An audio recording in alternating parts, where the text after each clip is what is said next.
Okay, that's pretty good, guys. All right, we're good. We're good. Thank you. Okay, please stop. Okay, stop the music. Thank you. Okay, cool. Can you put on the presentation? Thank you. That'll be about the most pump-up thing that ever happens in enterprise software. So the rest is sort of downhill from here. So thank you for that intro, that well-rehearsed intro. Thank you. Confirming the facts as you're saying them. Very good. So I'm Aaron Levie, CEO and co-founder of BOX. Welcome to this edition of how to build an enterprise software company. That's my understanding. This is the course that you're taking, right? Is that correct? No. Okay. So here's my job today. My job is to try and convince you that everybody else who speaks throughout this sort of whole class is wrong, and that you actually want to build an enterprise software company. And so hopefully we'll be able to kind of work through this, and you'll have a good sense of why it's super cool to be in the enterprise. And why a lot of the sort of perceptions of going into the whole consumer space where it's so much fun and everything, why that's wrong, and why you want to do enterprise software. Who wants to build an enterprise software company? Good. All right. Thank you very much. Hopefully we'll do a vote at the end, and we'll hopefully that will not have shrunk. So that's really actually the only goal I have at this point. So we're going to talk about three things today. The first is the quick background and kind of history of BOX, because when we started the company, we didn't know that we wanted to do enterprise software.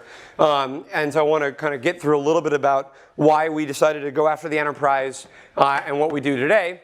And then I'm going to talk a little bit about what are the major kind of factors that have changed in enterprise software that make it possible to do a startup today in this category. And then finally, we'll talk a little about some patterns that you can kind of exploit, and some ways to recognize and ways to actually go and build an enterprise software company yourself. And that's hopefully that'll be some practical, useful advice. Just as a forewarning, my voice is, I've been speaking a lot past couple days, so hopefully I'll be able to get to that third part of the advice and actually be able to talk. So we'll see how we make it, but I'm going to be downing a lot of water, so I apologize for that. So building for the enterprise. This is what we're going to talk about. So just quick kind of high-level stats about BOX. We have about 240,000 businesses that use the product. There are over 27 million users that have brought BOX into their organization and use it as individuals. And we're in about 99% of the Fortune 500. Unfortunately, that last 1% is really just Microsoft, and they don't seem to want to buy from us. So we have to work on that a little bit. But certainly, decent amount of scale. A lot of users that have brought BOX into enterprise environments. These are some of the large organizations that are using the product. So a very wide range of industries, everything from manufacturing and consumer products to companies like General Electric. Stanford Healthcare actually uses the product for collaboration within the hospital environment and some of the research. But between healthcare, media, manufacturing, these are the sort of range of industries that we serve. So the question is, how did we get here? Because we didn't really start the company to try and go build an enterprise software company, even though that is how things ended up happening. So when we started the product, so we launched the company in 2005. We got the idea actually in college back in 2004. And so was anybody using the internet back in 2004?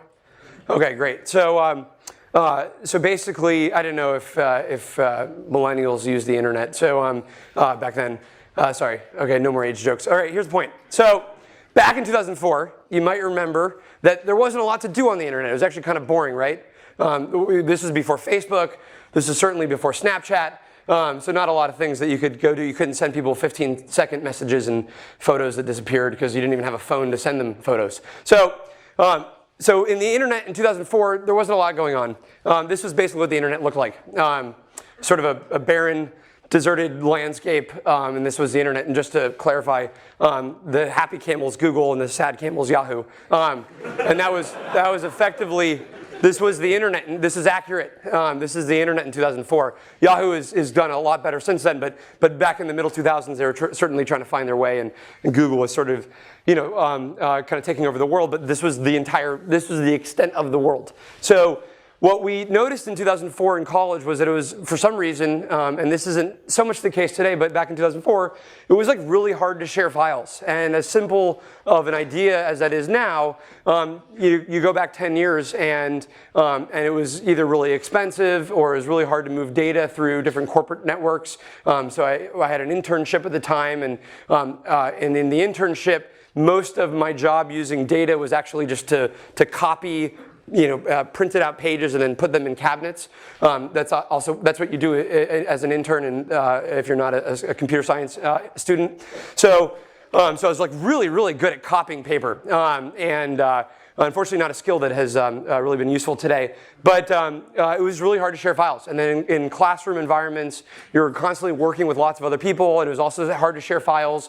Where I went to USC, and USC gave you 50 megabytes of online storage space in your email account.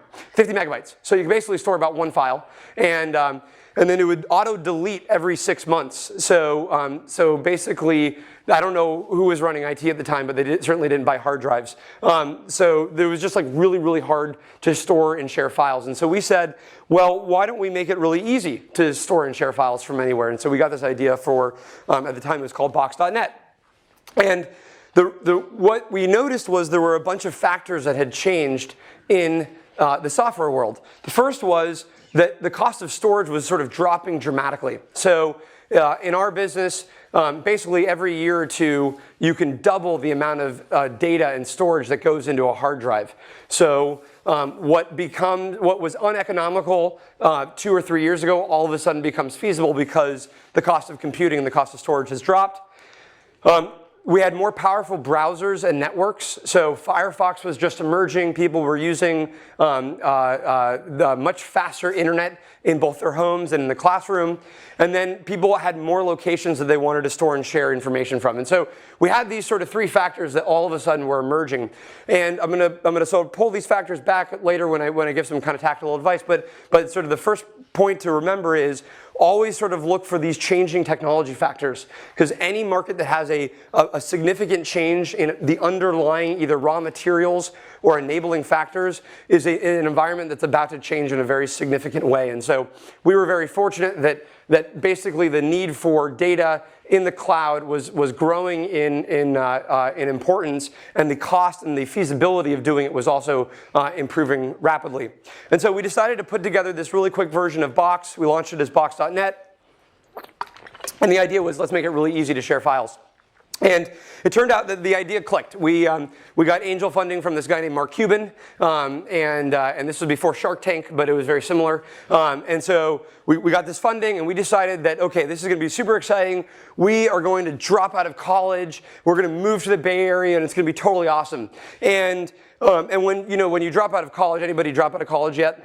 Okay, good. Stay in school. So when you drop out of college, like everyone sort of pictures that it's just going to be incredible. Like Bill Gates dropped out of college. It'll be like Bill Gates or Michael Dell dropped out of college, and it'll be super exciting like Michael Dell, or Steve Jobs dropped out of college. So this is what people imagine, but nobody ever remembers that this guy dropped out of college also, and so it's not really a guarantee, obviously, that it's going to be successful, but it's what you do. And actually, funny enough, I don't even know if this guy dropped out of college, but it just sort of looks like he had to.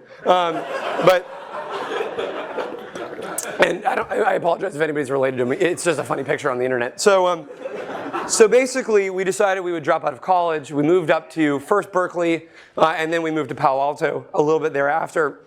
And we decided that we were going to open up the product for free. We got hundreds of thousands of people that would sign up for the product every single month. So we had a free version of the product called, if you went to box.net, you got a free 1 gigabyte of file storage space, which was, again, quite a bit back in 2006 at this point. But we were getting so many users, and we were trying to figure out what to do. And what we ran into was a common problem that really any startup runs into, but was really pronounced by our business model, which was that for consumers, we had built a very robust, a very comprehensive product. And for enterprises, we had actually built too sort of insignificant of a product. So for consumers, what we were running into was we had all these features that you could pay for, but a lot of the consumers didn't need all of those features. And for enterprises, we didn't really have enough security, and we didn't have enough capabilities around how enterprises wanted to use their data. So we basically had more functionality than what a consumer wanted and less than what an enterprise wanted. And so we found ourselves at this juncture. And we found ourselves basically in this period where it was very difficult to figure out what we wanted to go do with the business. So we had to make a choice, right? And so we were at this path where we just had to choose. We were at a juncture where we had to choose which path to go down. And this was back in early, mid 2006 up to late 2006. So I was, I think, 23 at the time. My co-founder was 22. Our founding team was even younger.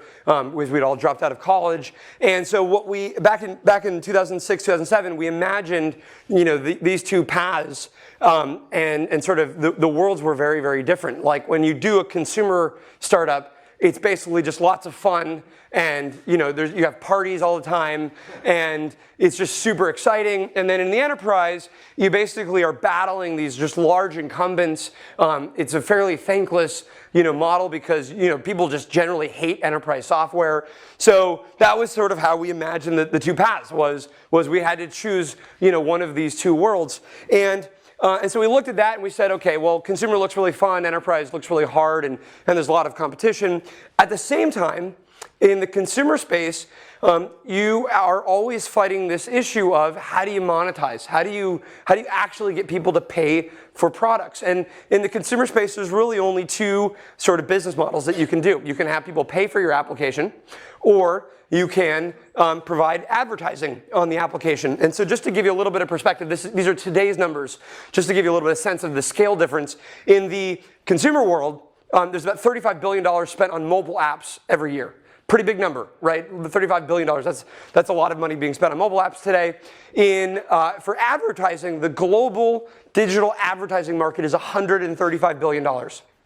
So, basically combined, most consumer companies are going after, if you're not doing e-commerce, going after about $170 billion of either sort of purchasing power on applications or global advertising around these kinds of services. So, big numbers, a lot of opportunity there. However, in the enterprise, there's actually $3.7 trillion spent on enterprise IT every single year. So these are the servers, the infrastructure, the software, the networking, the services. All of that stack of technology equates to a few $1 trillion spent every single year. And so what we realized was, okay, there's a pretty wide delta between these two markets. We are going to be fighting over trying to get consumers to pay a few dollars a month, and Google and Microsoft and Apple will probably try and make this product be free over time. And there were sort of rumors that Google Drive was coming out, and these kind of products that eventually happened were going to come out. But in the enterprise, it's not so much about that they are trying to always save money on IT. They're actually trying to increase productivity. They're trying to get higher performance from their businesses. So the value equation is very different, right? In a consumer, we have a limited amount of money that we want to actually, make sure that we conserve for as few things as possible that we're going to spend. In the enterprise, it's a little bit of a different shift where you're trying to think about actually what can I get out of technology and how much value is that for me. So that was a really important data point. However, the problem was that enterprise software was really, really unsexy, right? So again, very competitive, very difficult to build a business. It wasn't something that really you should have shot out of bed in the morning and said, okay, I'm super excited to build an enterprise software company. And the reason for that was actually pretty straightforward at the time. The way that you built software was very slow. So you had to be very slow because you couldn't break anything for customers. The sales process was very slow because customers take a long time to purchase technology. So I think everyone's sort of used to this concept that usually when you try and sell enterprise software to a company, it can take up to a couple of years for them to actually just buy the software. And then it can take a couple more years for them to even implement the technology in the first place. So a lot of companies are around for a few years without having their technology even used in the enterprise. That felt like a huge problem and not like something we wanted to be a part of. The technology itself is fairly complex. So the user experience, I don't know how many people have had to use most enterprise software, but it's generally really complicated. You find yourself asking, why in God's name did a designer sort of put 47 buttons on the page, and you just can't even understand it? And the reason is something we'll get into in a second, but basically there's just no love or care for the design and the user experience. The software is just really complex. And then finally, if that wasn't bad enough, all of a sudden you had to think about, how do you actually sell the software? And for anybody who loves the power of the internet, this notion of having a sort of sales intermediary to get to your customer seemed like really unappealing. Like, you're going to have to go hire a bunch of people that are going to be everywhere in the country, and they're going to be the only interface you have to your customer. You're going to have to hire these guys named Chuck, and Chuck's going to roll in with a briefcase, and he's going to just try and sell lots of enterprise software to the customer. Just so we're clear, this is what Chuck looks like. And that was the sales process that in the enterprise that we at least imagined in our head. I mean, Chuck looks like a happy guy, but he's still an intermediary to getting your software. And we were saying, well, why can't we take the power of the internet and actually get our technology out to people directly? Why should we have to go through this sales intermediary as we scale up the business? Now, I'll get into in a minute why we were wrong about the sales process, but this was the sort of fear that we had at the time. And then, if that wasn't hard enough, we had investors in 2007 saying, basically, there's no way you're going to make it in the enterprise. You basically are, again, a founding team of early 20-year-olds. You don't have anybody on your team that has been in the enterprise.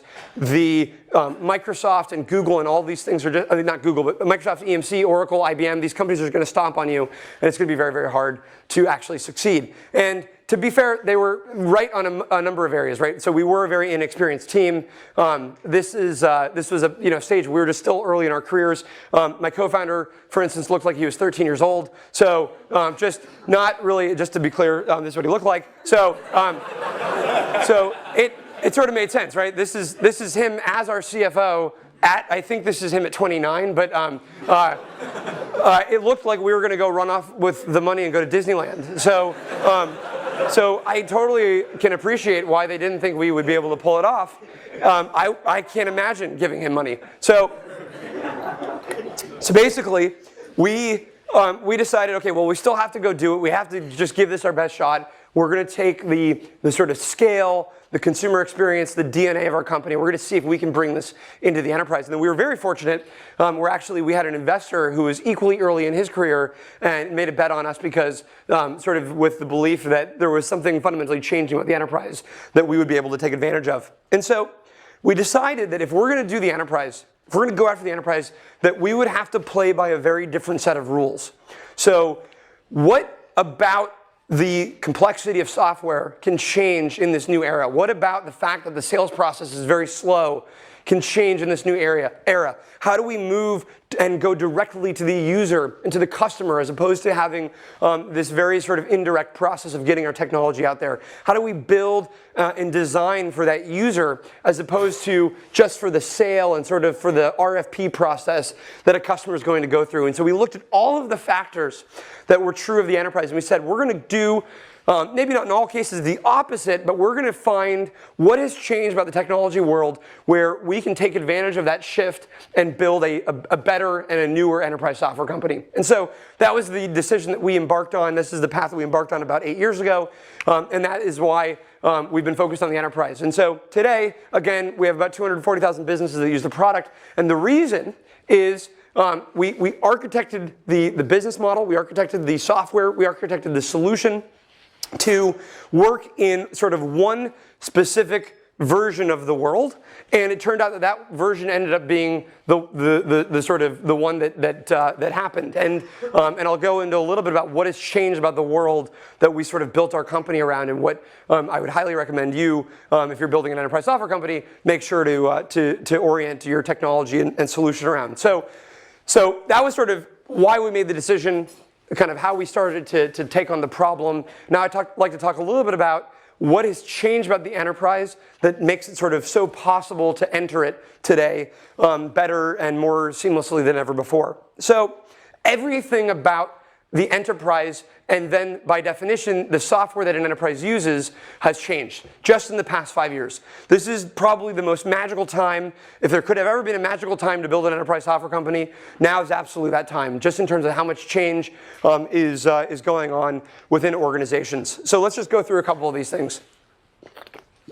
So the first is that most application categories are moving to the cloud. And the big difference is this idea that if you were going to start a customer relationship management software company, or a business intelligence software company, or even a content management company 10, 15 years ago, you basically had to go have your technology be implemented in every single customer location, no matter how many customers you sold to, no matter what regions they were in. Every single customer had to put that in their data center.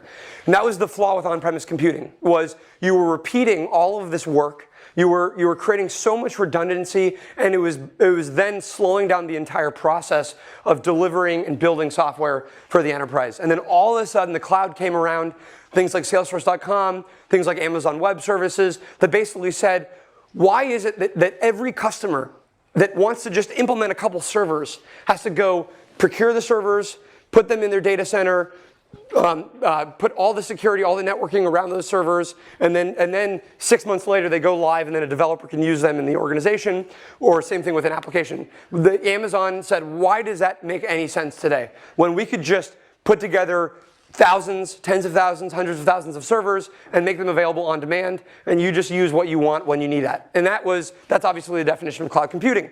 What is happening though is finally CIOs and large enterprises are taking advantage of this. So it seems obvious for everyone in this room, because you would never build a company by buying your own servers. You would start it on Amazon or Google or Azure or whatever. But to an enterprise, there are decades, literally decades of investment in infrastructure that now has to move to the cloud. And so that's obviously a massive shift that is finally happening.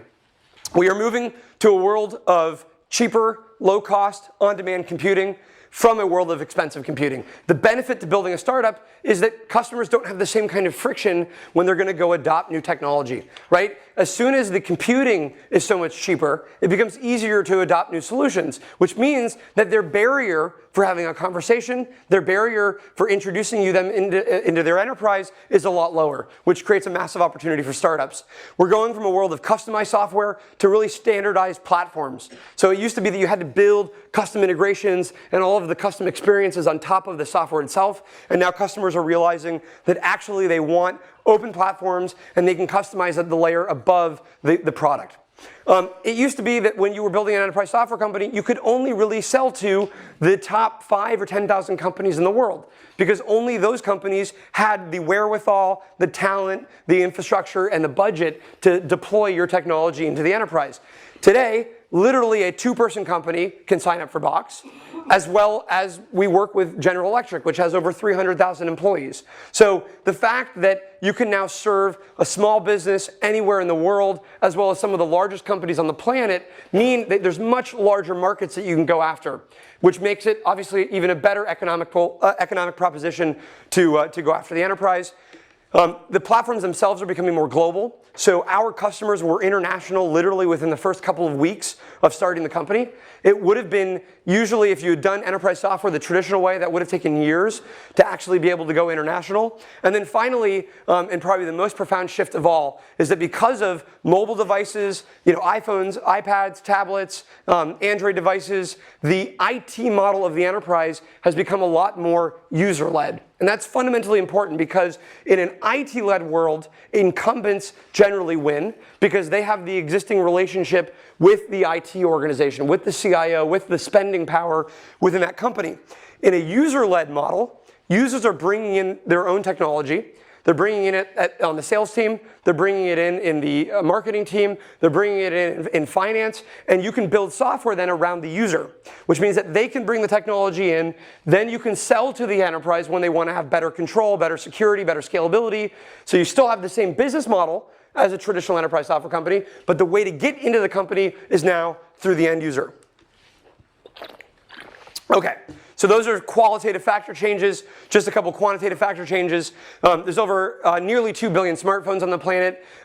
That changes every single IT model on the planet, because it used to be 10 years ago, if you were managing technology for an enterprise, you just had to manage the computers and the network that were inside of your building. But now, with billions of mobile phones, you fundamentally have to be able to manage the network and the computing that is going to be anywhere at any time on any network. And that creates a massive opportunity for software companies, because no incumbent has built the technology stack. Sorry for my voice breaking again. No incumbent has built a technology stack that powers this next generation of work and how enterprises are using their data. So that creates a massive startup opportunity. There's nearly 3 billion people online. What that means is that every single enterprise is equally changing how they're going to get their own products to their customers, which means that every industry changes. And so there are really only two moments of opportunity where a technology revolution will happen in the enterprise. The first is if the raw materials change. So cost of computing goes down, and then it's better to centralize and then let people use it on demand. The second major change is that the very customers that these enterprises have to go after need new experiences of working with those enterprises' products. Let me give you an example. When you go off campus, you probably use something like Uber or Lyft as an example. If you are in the transportation business, if you're in the shipping business, if you're in the logistics business, Uber represents a massive change to your industry. So you can't just let Uber exist and do its own thing without understanding what are the implications of Uber, what are the implications of Instacart, what are the implications of Lyft to my business model. And so in a world where enterprises are dealing with that kind of change, they're going to need new technology to help them evolve their business models and how they adapt to this disruption. And so in every industry, and this is why it's an amazing time to even build vertical software companies for industries, right now, every single industry is going through a major business model and technology-oriented disruption, which means that they're going to need technology from startups to help them work through this. I'll give you a couple examples. So in the retail industry, there's this notion of sort of omni-channel or multi-channel commerce. You're going to shop online, you're going to shop on your phone, you're going to shop in a store, and you want things to be delivered to you as well. So most of the incumbent technology in the retail industry doesn't power multi-channel commerce. Nobody is prepared for what does it mean when consumers want to go actually buy goods at any time from anywhere with better information and better intelligence. So every retailer in the world is going to need a new technology stack to power their retail experiences. In the healthcare space, every single healthcare institution is trying to find ways of building more personalized experiences, more predictive experiences. They want to have medicine be adapted to the individual. As the business model of healthcare changes from being about charging for the surgery, charging for the checkup, and instead really where the customer pays for wellness and staying healthy, then all of a sudden every healthcare institution needs better technology to deliver healthcare experiences. They're going to want to deliver telemedicine. They're going to want to deliver healthcare in more regional locations as opposed to just in the monolithic hospital environment. There's going to be new use cases around how do our electronic health records get connected to one another so doctors can make far better decisions. All of these things are going to require new enterprise software to power these businesses and these industries. In the media space, as an example, you have a world where an industry is going from really linear programming, so whether that's television, whether that's music, or whether that's movies, this sort of very linear supply chain oriented business model where a film gets made, it goes to the movie theater for 3 months, and then afterwards it goes to iTunes and these other platforms, to a world where people want experiences on demand. So that's going to change how distribution works on the scale of 3 billion people that are on the internet. And again, no media company has a platform that is going to be able to actually power how content and data and information moves through the system at scale. I was just in LA yesterday meeting with a media company that has basically done predictive analytics to find their potential moviegoers in the population of 3 billion internet users. They want to be hyper-targeted on how do they get to the sort of specific 30 million people that are fans of different kinds of film types. And so all of a sudden, you have a movie company that actually needs big data, and they need business intelligence, and they need marketing automation to go power how they're going to go market and distribute their movie. So again, totally unpredictable mashup of two industries coming together where all new kinds of software is going to be necessary. So every industry is going through some form of this change. You can pick any industry you want and sort of zoom into it and say, what are the underlying technology factors that are going to change the business model of this industry in the next couple of years? And then there's going to need to be software that goes and powers those experiences. Cool? Are we all on the same page? Great. I just need to drink water, so if you could say something, that'd be great. Can we also edit out my water drinking so it doesn't make it look like I just have some weird water problem? Okay, cool. I mean, think about the future of water. Who's going to power that, right? That's going to need software, I'm sure. So basically, every company in the world, we think of. The good fortune of being in Palo Alto, being at Stanford, is we're so hyper-focused on technology. And we think of the technology industry as an industry. But in reality, what's happening is every company, every industry is going to have a technology component of what they do. You won't be able to survive in the future. Enterprises will not be able to survive in the future if they don't get good at technology, if they don't have a competency in leveraging data and using these new tools. But they're going to do that through working with what we consider the technology industry, as opposed to everybody building out these pockets of expertise themselves. So there's going to be a lot of partnership over the next 5 to 10 years where companies are going to need to use technology to work smarter, to work faster. They're going to need to do this more securely, and this is going to change not only how individuals work in these environments, but ultimately change the business models of these companies. So that was chapter 2 of this. That's all the things that have changed. Now, some practical advice where to kind of help you get started. And to be fair, most of this advice is looking through the sort of lens of retrospect, which means that this is not always how things happen, but I can look back in time and say these are the things that led certain things to be true. So it's hard to be super deterministic about building a company, and you might not have all of these things totally figured out, but this will give you a sense of some of the patterns to recognize and opportunities to exploit as you're building or thinking about building an enterprise software company. So the first is spot technology disruptions.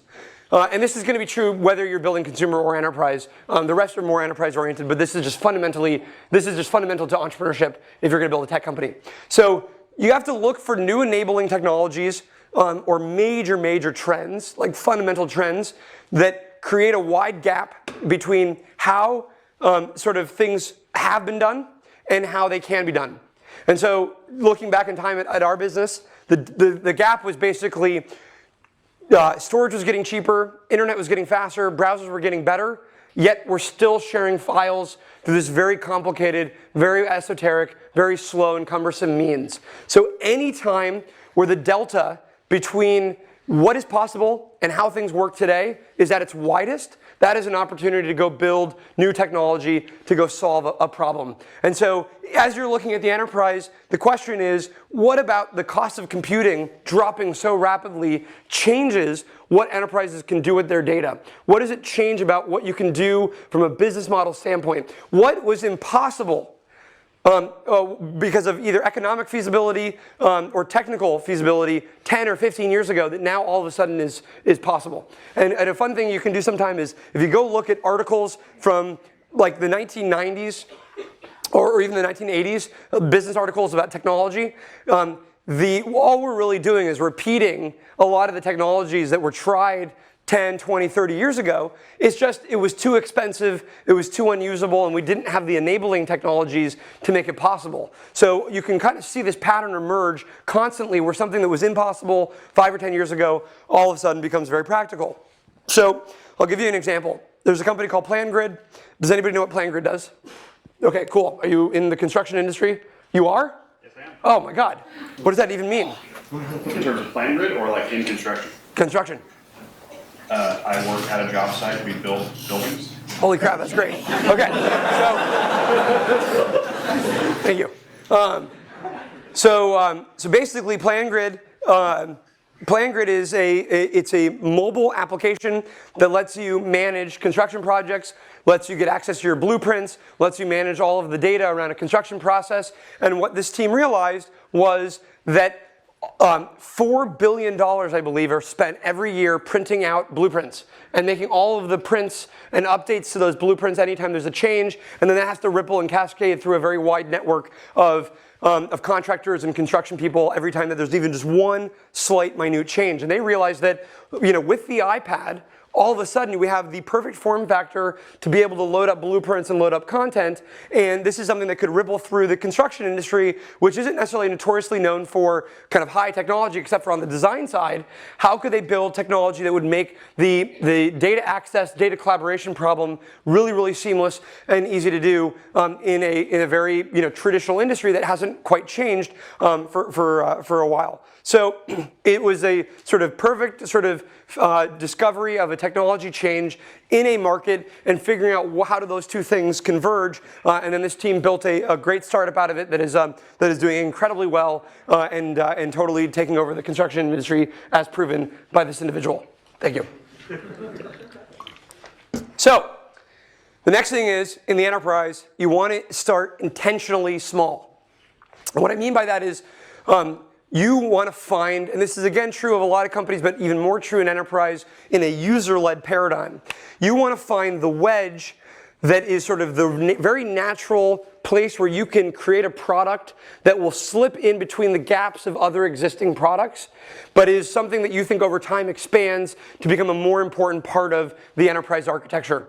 So what you want to start to do is say, we're going to take this sliver of a problem, we're going to totally make the user experience on that incredible. We're going to either change the business model, we're going to create new technology that makes this previously difficult problem really, really simple. And it might feel small at first. Maybe you're going after small businesses and then you're going to move up market.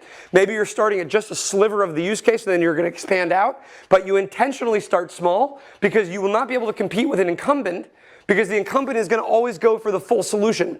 So you have to find what are the gaps in the full solution that are significant enough where a customer is going to want to solve the problem with the discrete technology, but that over time you're going to be able to expand, again, either to larger customers or to more use cases over time. A great example is Zen Payroll. So Zen Payroll, started by a Stanford graduate or Stanford graduates a couple of years ago, basically discovered that the payroll process in small businesses is an incredibly complicated and annoying and cumbersome process, and that's because we use the same vendors that we've been using for decades to do that, and they weren't sort of digitally oriented. You didn't get your sort of, you didn't get your payments as a receipt over email. It was very complicated. You didn't really get to see graphs of your salaries. There was no real good data around this, and they said, we're just going to take off the slice that is most painful to startups around hiring people and around paying people, which is just that payroll management process. We're going to plug into a lot of existing infrastructure, but we're going to make it dead simple to go do this. And now they're able to move both up market over time as well as deliver new services over time. And what happens is the incumbents in this market initially look at something like Zen Payroll and they say, well, that's small, it's only for small businesses, it's not going to be very powerful, but that's just the start. Because as they get that wedge and as they fit into the market, they're going to be able to expand again over time, build out more services and more capabilities, but they found just the exact right opening to build a new company and have that emerge. The next is you really want to find asymmetries. You want to find, my God, okay. So can we do some some tuning of my voice later? So at least it'll sound like I'm doing rap. Okay, thank you. So you want to be able to, you want to do things that incumbents can't or won't do because either the economics don't make sense for them, or the economics are so different or so unusual, or because technically they can't. I'll give you two examples. So if you're going to build software today for the enterprise that goes after an incumbent category that has more of a suite-oriented approach, then what you want to go do is you want to build technology that's going to be platform agnostic. Because what suite players will do is they want everything to be integrated with itself, and that there's more value with that vertical integration. But you want to go after a different axis, which is you want your technology to work across all of the platforms, so that way you can work with so many different kinds of customers, and you can be an ally to so many different kinds of platforms, which a traditional incumbent is not able to do. So that's something that is usually technically infeasible because of how either something has been architected or because it's a fundamental component of the business model to not do that as the incumbent. But the other thing is try and do things that are economically infeasible.